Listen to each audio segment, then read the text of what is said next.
Hello everyone. आज का हमारा टॉपिक है न्यूप्लेजिया। तो न्यूप्लेजिया क्या होता है? ये टर्म जो न्यूप्लेजिया है, न्यूप्लेजिया मीन्स न्यू ग्रोथ, कोई नई ग्रोथ। मेनली हम इस न्यू ग्रोथ को हम एबनॉर्मल ग्रोथ कहेंगे। The new growth produce is called the neoplasm और ट्यूमर। तो न्यूप्लेजिया को ही हम ट्यूमर कहते हैं। ट्यूमर दो तरीके के हो सकते हैं, एक होता है बिनाइन और एक होता है मैलिग्नेंट। जो बिनाइन होता है वो किसी एक प्लेस में कन्फाइंड रहता है, और जो मैलिग्नेंट होता है उसकी टेंडेंसी होती है कि वो स्प्रेड होता रहता है, कि कभी मतलब सिर्फ एक कन्फाइंड प्लेस में वो प्रेजेंट नहीं रहता है। वो ट्यूमर जो है फैलने वाला ट्यूमर होता है। एंड उसके बाद ऑन्कोलॉजी आता है। ऑन्कोलॉजी किसे बोलते हैं?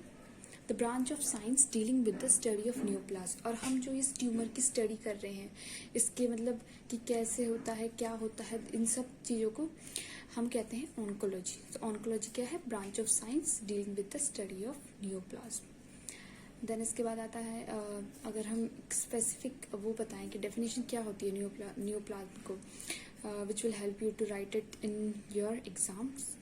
सो neoplasm is abnormal mass of tissue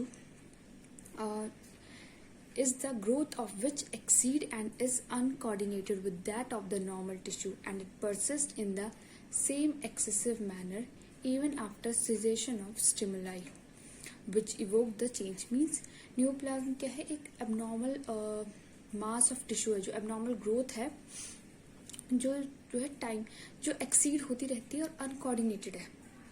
मतलब जो नॉर्मल टिश्यू है उससे ज़्यादा थोड़ी एक्सीड है, मतलब जो नॉर्मल टिश्यू का शेप है, साइज है, उससे ज़्यादा एक्सीड हो रखी है, बढ़ रखी है, और अनकोऑर्डिनेटेड है। जैसे नॉर्मल टिश्यू होना चाहिए था वैसी नहीं है।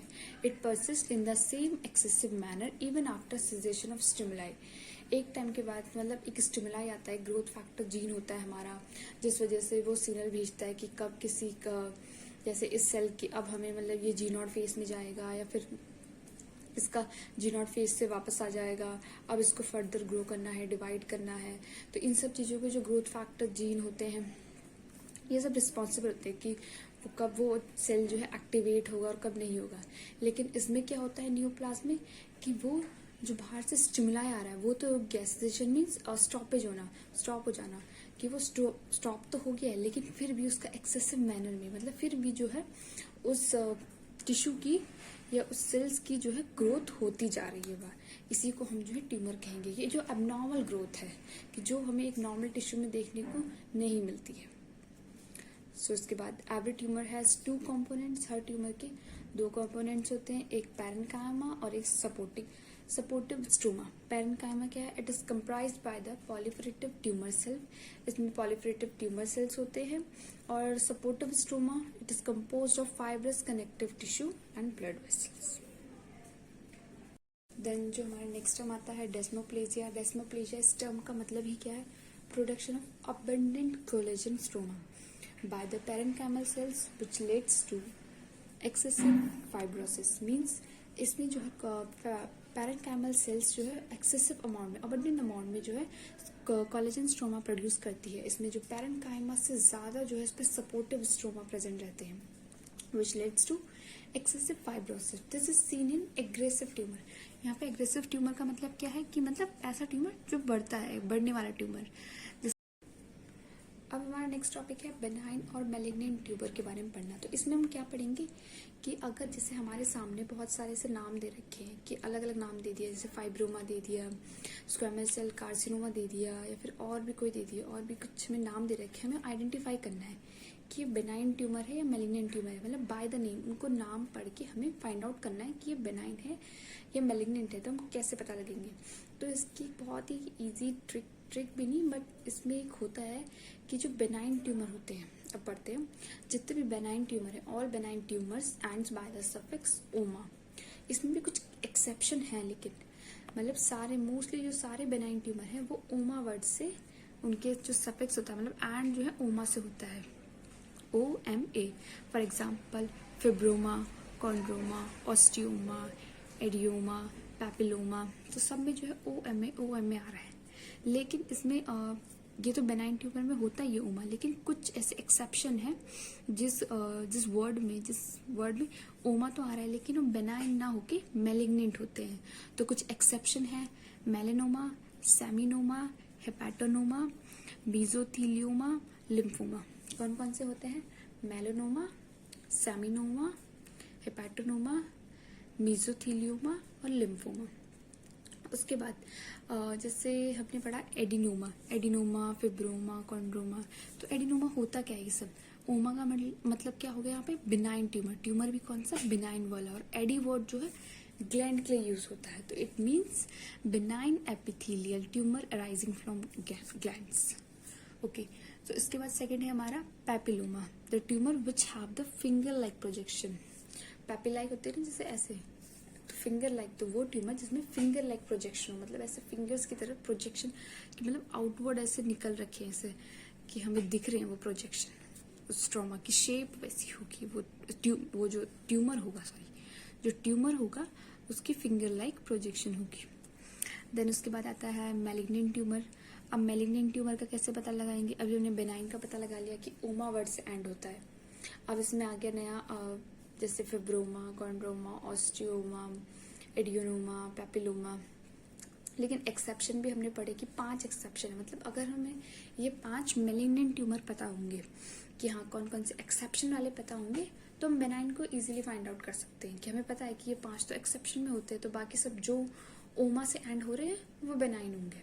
तो एक्सेप्शन वाले कौन कौन से हैं? Seminoma, melanoma, lymphoma, hepatoma, mesothelioma. Okay, then इसके बाद आता है मैलिग्नेंट ट्यूमर।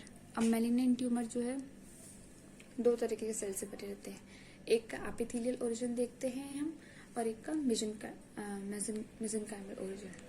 तो जो एपिथेलियल ओरिजिन वाले होते हैं, मतलब ये क्या करते हैं? किसी भी ऑर्गन की इनर लाइनिंग को फॉर्म करते हैं। और जो मेसेनकाइमल वाले होते हैं, ये क्या करते हैं? कोई भी बोन, कार्टिलेज या मसल को फ्रेमवर्क देते हैं। Okay, they make framework for like bone, cartilage, muscle etcetera.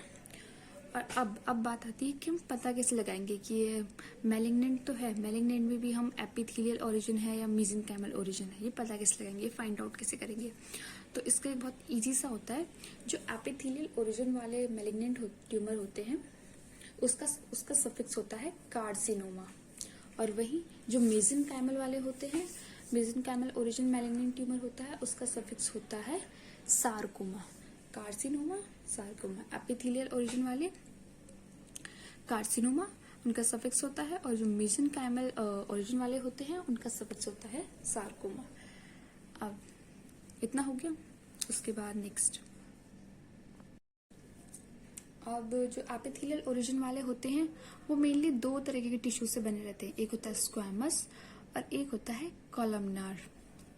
Squamous square shape और कॉलमनार जिसमें मतलब कॉलम लाइक होते हैं, जिनकी शेप ये जो सेल्स होते हैं ना इनके, वो। तो फॉर एग्जांपल स्क्वैमस के एग्जांपल में क्या देख सकते हैं हम? नाम से ही हम याद कर सकते हैं स्क्वैमस सेल। और कार्सिनोमा तो एपिथेलियल लगता ही है। वैसे ही कॉलमनार के लिए एडिनो कार्सिनोमा। कार्सिनोमा से तो पता चल जाएगा कि ये मैलिग्नेंट तो है, लेकिन कौन सा है? एपिथेलियल वाला मैलिग्नेंट है।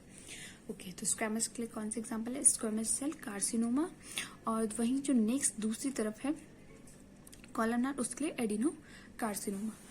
ओके, सो अब इसमें कुछ स्पेशल कैटेगरीज भी आती है ट्यूमर की। मतलब अभी तक जो हमने पढ़े हो तो नॉर्मल है कि बेनाइन है, मैलिग्नेंट है, लेकिन कुछ अलग, मतलब डिफरेंट। इसीलिए हम पढ़ेंगे कि अब जैसे जैसे हम पढ़ते जाएंगे हमें पता चलता जाएगा कि इन्हें हमने स्पेशल कैटेगरीज में क्यों रखा है। सो सबसे पहले है हमारा मिक्स ट्यूमर। सो अब मिक्स ट्यूमर में पढ़ते हैं हम। मिक्स ट्यूमर क्या होता है? When 2 types of tumour are combined in the same tissue. मतलब जब हमें सेम टिश्यू में जिसकी एबनॉर्मल ग्रोथ हो रही है उसमें टू डिफरेंट टाइप्स के ट्यूमर देखने को मिले। जैसे कि हमें उस पे एपिथेलियल मैलिग्नेंट तो दिखे, लेकिन एपिथेलियल ओरिजिन वाला भी दिखे, मेसेनकाइमल ओरिजिन वाला भी दिखे, और मतलब ऐसे मिक्स दिखे। तो फॉर एग्जांपल जैसे हो गया एडिनोस्क्वामस कार्सिनोमा, एडिनोस्क्वामस कार्सिनोमा, या फिर कार्सिनोसार्कोमा। अब कार्सिनो किसके लिए वर्ड यूज करते थे हम? एपिथेलियल ओरिजिन के लिए, और सार्कोमा मेसेनकाइमल ओरिजिन के लिए। लेकिन इस पे दोनों ही मिक्स हो गया। इस पे क्या मिक्स हो गया? कार्सिनोसार्कोमा। ओके, सो वैसे ही अब जैसे देन सेकंड आता है, ये तो मिक्स्ड हो गया कि 2 डिफरेंट टाइप के ट्यूमर जब एक में ही मतलब एक सिंगल टिश्यू में हमें देखने को मिले तो क्या हो गया, मिक्स का मतलब कंबाइन हो गए। ओके, देन आता है टेराटोमा ये बहुत ही इंपॉर्टेंट है मतलब, और बहुत रेयर भी है, जो हमें मतलब रेयर केसेस ये हमें इजीली देखने को नहीं मिलेगा कहीं भी, कि मतलब बहुत ही रेयर केसेस आते हैं इसके टेराटोमा की, किसी पेशेंट को जो है टेराटोमा ट्यूमर है। इसमें क्या होता है आप देखते हैं, normal tumour are composed of cell representative of a single germ layer, but teratoma is mixture of from 3 germ layer. These cells are called totipotent cells found in teratoma। मतलब normally क्या होता है, कोई भी ट्यूमर होता है, कोई भी एबनॉर्मल ग्रोथ है, उसमें क्या है वो सिंगल जर्म लेयर से आया है, लेकिन टेराटोमा वाले में क्या होता है, सब मिक्सचर ऑफ 3 जर्म लेयर, कि जैसे हमारा जो रिप्रोडक्टिव सिस्टम हो गया, या फिर जो भी हमारा रेस्पिरेटरी सिस्टम हो गया, या फिर जो गैस्ट्रोइंटेस्टाइनल सिस्टम हो गया, जीआई सिस्टम हो गया, ये अलग अलग जर्म लेयर से बन के, कोई एक्टोडर्म से, कोई एंडोडर्म से, कोई मेसोडर्म से। लेकिन टेराटोमा में हमें क्या देखने को मिलता है कि ये टेराटोमा जो ट्यूमर है, जो ये टिश्यू है, ये जो है तीनों जर्म लेयर के मिक्सचर से बना है। मतलब इसमें एक्टोडर्म का भी वो है कंट्रीब्यूशन है, एंडोडर्म का भी, मेसोडर्म का भी, और इन्हीं जर्म लेयर्स को हम क्या कहते हैं, totipotent cells. Okay, so mainly ये किस पे देखने को मिलता है, हमें गोनैड्स में देखने को मिलता है।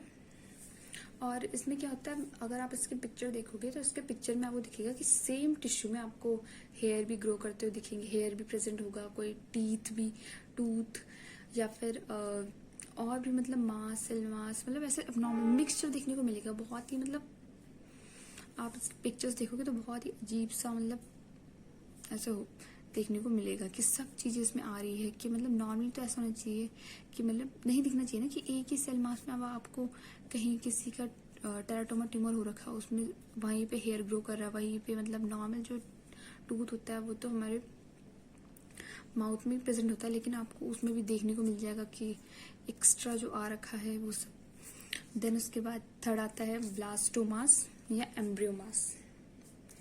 अब ब्लास्टोमास क्या होते हैं, ये भी एक तरह का ट्यूमर है। इसमें क्या होता है, अराइज फ्रॉम एम्ब्रियोनल या प्रिमिटिव सेल इन अडल्ट और चाइल्ड, कि जब कभी, देन इसके बाद पढ़ते हैं these tumour occur more frequent in infant and children under 5 year. ये ट्यूमर मोस्टली हमें जो है किसी भी इन्फेंट में या फिर चिल्ड्रन में अंडर 5 ईयर देखने को मिलेगा। इन्फेंट किसे बोलते हैं, सबसे पहले जो नियोनेट्स होते हैं वो तो फ्रॉम बर्थ टू 28 डेज तक हम जो बच्चा होता है उसे हम नियोनेट बोलते हैं। Then from 28 days up to 1 year हम इन्फेंट कहते हैं। तो इन्फेंट में हमें उनमें देखने को मिलेगा, या फिर इन्फेंट या फिर चिल्ड्रन जो 5 ईयर से नीचे के, बिलो 5 ईयर, उन पे हमें ब्लास्टोमा या एम्ब्रियोमास देखने को मिलता है। ब्लास्टोमास या एम्ब्रियोमास, फॉर एग्जाम्पल नेफ्रोब्लास्टोमास। इसमें क्या होता है कि जो प्रिमिटिव सेल है या फिर जब एम्ब्रियोनल सेल्स जो है उस टाइम पे उन सेल्स की वजह से जब अडल्ट में या फिर चिल्ड्रन में हमें जो नॉर्मली जिस तरीके के टिश्यूज जो देखने को नॉर्मली जो टिश्यूज हमें मिलने चाहिए थे उससे वो ना मिलके हमें ये ब्लास्टोमास वाले ट्यूमर देखने को मिलते हैं। तो मेन इनका रीजन ही वही होता है, जो एम्ब्रियोनल या प्रिमिटिव सेल्स होते हैं वहां से ये अराइज होते हैं, उन सेल्स की वजह से, उन सेल्स के एबनॉर्मल ग्रोथ की वजह से हमें देखने को मिलता है। देन इसके बाद आता है जो 5th वन स्पेशल कैटेगरीज में हमने ट्यूमर को रखा है वो है हमार्टोमा। इसमें क्या होता है कि एक्चुअल में एक ट्यूमर नहीं होता है, जैसे हमार्टोमा और कॉरिस्टोमा जो है वो एक्चुअल में एक ट्यूमर नहीं है, लेकिन इस पे हम लिख सकते हैं स्पेशल कैटेगरीज में। जैसे कि हमार्टोमा में क्या होता है, abnormal tissue eight normal site, मतलब कि टिश्यू की ग्रोथ एबनॉर्मल है लेकिन वो अपनी ही लोकेशन है, अपनी ही लोकेशन में वो एबनॉर्मल ग्रोथ हमें देखने को मिल रही है। कि जैसे कि एक जो थायराइड टिश्यू है, वो थायराइड टिश्यू अपनी लोकेशन में तो है लेकिन वहीं पे वो एबनॉर्मल मास हमें उसमें देखने को मिल रहा है, एबनॉर्मल ग्रोथ देखने को मिल रही है, तो उसे कहेंगे hamartoma. Hamartoma of the lung consist of mature cartilage, it is developmental malformation. मतलब डेवलपमेंटल मालफॉर्मेशन से क्या समझेंगे कि मतलब उसकी डेवलपमेंट की, मतलब उस टिश्यू के डेवलपमेंट में ही कोई मिस फंक्शनिंग है कि मतलब वो ढंग से जो उसकी नॉर्मल ग्रोथ के साथ जो उसे होना चाहिए था, जिस साइज और शेप के साथ होना चाहिए था, वो नहीं है उस पर। और वहीं दूसरी तरफ कॉरियोस्टोमा आता है तो means normal tissue at abnormal site, कि मतलब टिश्यू की ग्रोथ तो सही है कि जो होनी चाहिए, जो नॉर्मल टिश्यू होता है वो तो है, लेकिन वो अपनी जो एक एनाटॉमिकल पोजीशन में, जितना मतलब एक नॉर्मल ह्यूमन में जिस एनाटॉमिकल पोजीशन में वो टिश्यू होना चाहिए था वहां पे नहीं है। जैसे कि एक्टॉपिक प्रेगनेंसी भी देखा जाता है कि नॉर्मली जो है बेबी को यूट्रस में ग्रो करना चाहिए, लेकिन कभी कभी क्या होता है वो मे बी हमें ग्रोथ कहाँ पे देखने को मिलती है, फैलोपियन ट्यूब में भी देखने को मिल जाती है, जो कि एक्टॉपिक प्रेगनेंसी के मतलब अंडर एक एग्जाम्पल में आता है। सो वैसे ही इसमें क्या होता है कि नॉर्मल, इसके एग्जाम्पल में देख सकते हैं हम, normal thyroid tissue present in tongue, कि जैसे थायराइड टिश्यू तो नॉर्मल है कि मतलब जो उसकी ग्रोथ होनी चाहिए, शेप होनी चाहिए, वो तो सही है, लेकिन बहुत से पेशेंट में ऐसा देखने को मिलता है कि उनकी टंग में वो टिश्यू का कुछ टंग में वो टिश्यू हमें प्रेजेंट रहता है, वो देखने को मिलता है। जैसे कि pancreatic tissue present in mucus of small intestine. तो अलग अलग लेयर जो होती है, तो उसमें से जो सबसे इनर मोस्ट लेयर है म्यूकस, उसमें क्या स्मॉल इंटेस्टाइन की म्यूकस लेयर में हमें पेनक्रियाटिक टिश्यू देखने को मिलते हैं। ये बहुत कॉमन है, अगर से केसेस भी देखने को मिल सकते हैं। जैसे कि टेराटोमा था, वो तो थोड़ा रेयर है, वो मतलब बहुत ही कम परसेंट होते हैं, उसके कम चांसेस होते हैं किसी में देखने को मिलेगा अगर, तो ठीक है। तो इसलिए हम इन सबको स्पेशल कैटेगरीज में रखते हैं। स्पेशल कैटेगरीज में कौन कौन से आगे, टेराटोमा आ गया, हमारटोमा, कॉरियोस्टोमा, मिक्स ट्यूमर, ब्लास्टोमा जिसे हम एम्ब्रियोमास भी कहते हैं। ओके, अब इसके बाद हम पढ़ेंगे कुछ कैरेक्टरिस्टिक्स, ट्यूमर के क्या क्या कैरेक्टरिस्टिक्स हम देखेंगे। इसमें हम बिनाइन के भी देखेंगे और मैलिग्नेंट के भी देखेंगे। बिनाइन में हम क्लिनिकल और ग्रॉस फीचर्स देखते हैं।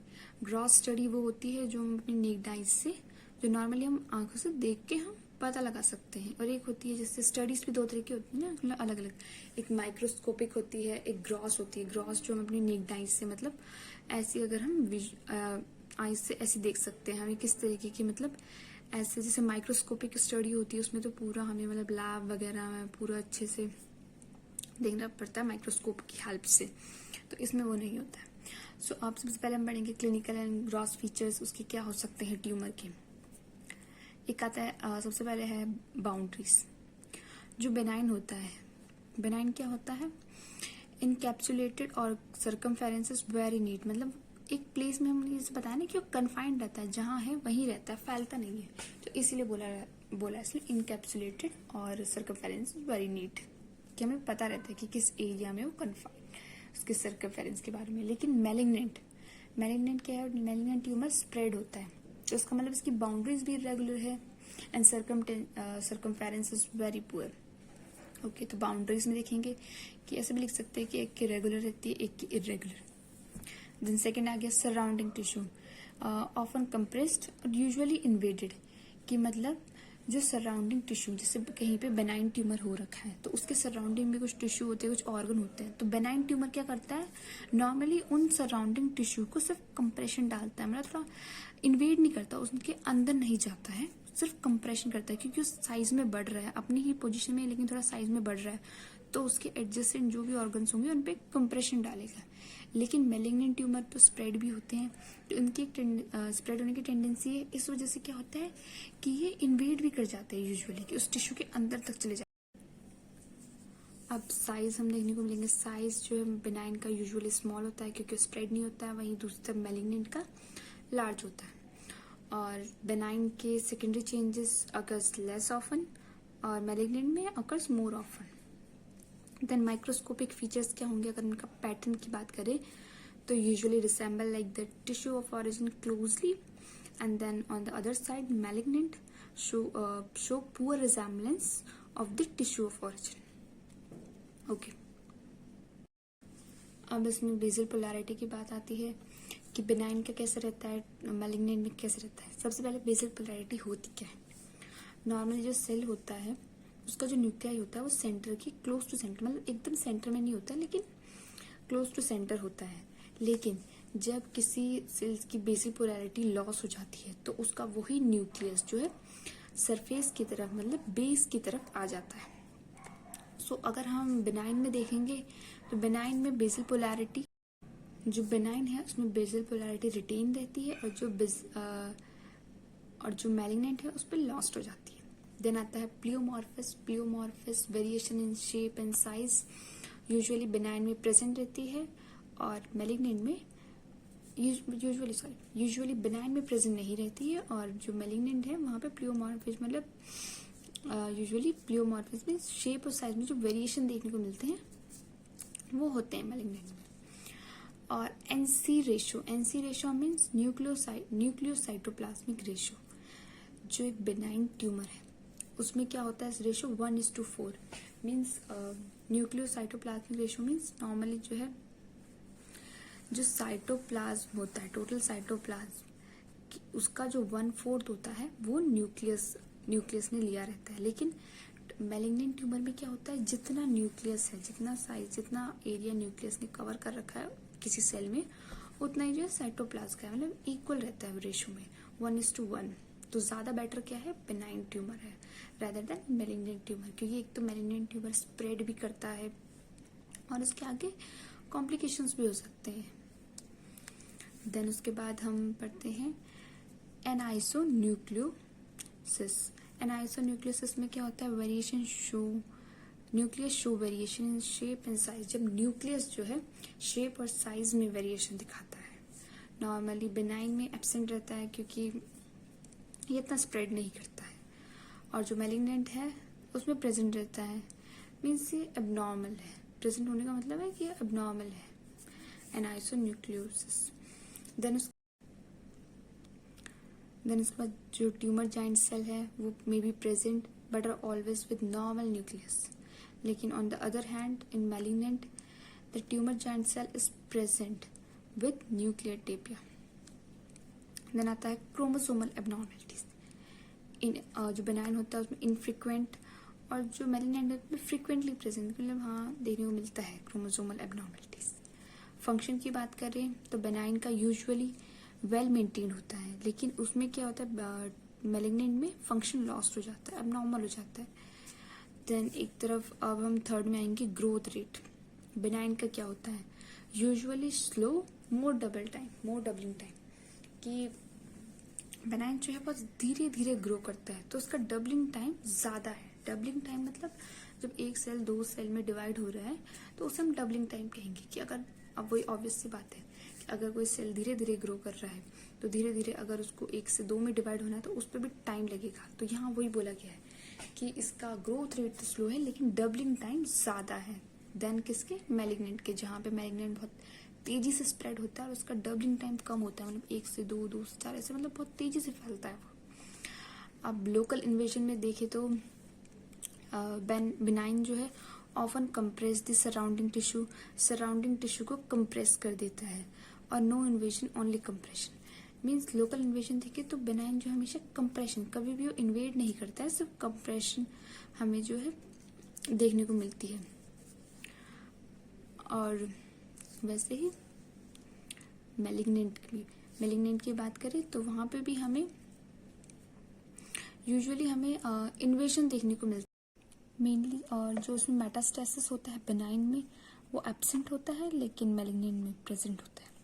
अब प्रोग्नोसिस की बात करें तो प्रोग्नोसिस क्या होता है चांस ऑफ रिकवरी, कि रिकवरी होने के कितने चांस है उस बेनाइन ट्यूमर से। अगर उसका इसके बाद अगर उसका ट्रीटमेंट होता है तो उसमें क्या होता है प्रोग्नोसिस जो बेनाइन का है उसमें लोकल कॉम्प्लिकेशन, बहुत छोटे मोटे कॉम्प्लिकेशन देखने को मिलते हैं, तो मीन्स इसका गुड प्रोग्नोसिस है। लेकिन दूसरी तरफ अगर मैलिग्नेंट की बात करें तो उसका पुअर प्रोग्नोसिस देखने को मिलता है, और अगर अच्छे से ये ट्रीट नहीं हुआ तो पेशेंट की डेथ भी हो सकती है। इसलिए मैलिग्नेंट ट्यूमर से अगर बेटर पूछा जाए तो बेनाइन ट्यूमर ज्यादा बेटर रहता है, क्योंकि उसके ठीक होने के चांसेस ज्यादा रहते हैं, उसका प्रोग्नोसिस अच्छा होता है। So this is for today.